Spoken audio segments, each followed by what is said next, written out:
we talk about housing, we have to remember there are landlords and tenants, housing providers and the housed. They must go hand in hand. There is no housing without housing providers. There are no housed without housing providers. There is no business for a housing provider without a tenant. But Madam Speaker, I wonder what is going to happen to the tenants that we have heard about on this floor this evening when housing provider after housing provider does what we know they will do. We have seen this in other places, and we have heard testimony directly.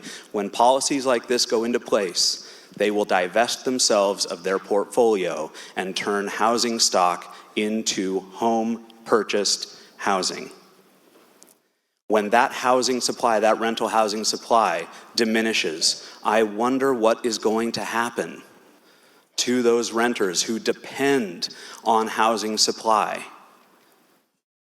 What will happen to the prices of the remaining rental properties? Look at some of the examples of what has happened across our country, where rental caps and stabilization control, if you will, have been in place. Portland, for example, saw 6,400 units leave the rental housing market after their rent control was enacted, thus driving up rents and driving down availability. Echo Northwest has shown in their studies that as much as a $4 billion reduction in potential investments in new housing over the course of 10 years in our state with policies like this.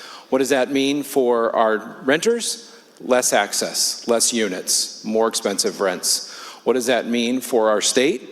Less economic revenue and growth and prosperity for all. If we want to stabilize rents, Madam Speaker, we need to build more housing. Unfortunately, this bill will have the exact opposite impact of that. I'm voting no because I don't want to give people false hope. I want to fix Washington's housing crisis, and I want bills that will do that, and unfortunately, this bill will not address that. I fear that this policy is not going to fix the rental prices. I fear it's going to drive up the cost of housing, and I fear that it's going to hurt our most marginalized people. Sometimes in our zeal to do something great and to help people who need it the most, sometimes government can actually hurt. Fixing prices only makes the problem worse. The problem here is we're not fixing the property tax at a certain percentage. We're not fixing the maintenance cost at a certain percentage. We're not fixing the utility cost that a property owner has to pay. We're only fixing the amount of money they can raise. Their only option kind of left is to sell the property and quit being a property owner. Well, that, Madam Speaker, means less homes on the market to rent. Madam Speaker, I heard tonight two words: fairness and predictability. Madam Speaker, I can't help but think, are those only applicable to one side of the equation? Rent has increased, and there are rents that are high. Gas is high. Food is high. Rising rental rates is not in a bubble or silo. The cost of living due to economic policies have impacted not just tenants but also landlords. But government-controlled housing and government-controlled rent is not the answer. That does not create housing inventory.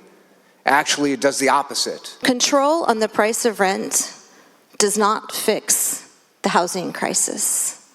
Supply fixes the housing crisis. Madam Speaker, we heard testimony from housing providers who said the effect of this policy would be to ensure that rent increases are locked in year over year. We need immediate relief. This bill will not provide immediate relief, and it'll create long-term pain down the road. The policy in front of us tonight is the wrong policy for Washington State, I believe. We have other solutions, Madam Speaker. We had an off-ramp and an amendment, didn't take it. There were a lot of other amendments that were proposed, they went away. Collaboration is the key. That hasn't happened. We have a policy that is going to affect the marketplace. We can debate data, we can read studies. It's all over the place, Madam Speaker. I know a little bit about it. I've been doing it for 30 years. I have housed thousands and thousands of people. I have seen markets when rents were high, markets when they were low. We've heard where we're at today. Madam Speaker, I'm afraid for what this policy is going to do to the marketplace in Washington State. We have other opportunities, Madam Speaker. Unfortunately, as you and I both know, we have not addressed those. We have not brought those forward. If it was a priority, we would, Madam Speaker. Remember, Madam Speaker, you cannot have a tenant without a housing provider. Please vote no on this, because if we don't and it moves forward, you won't have either.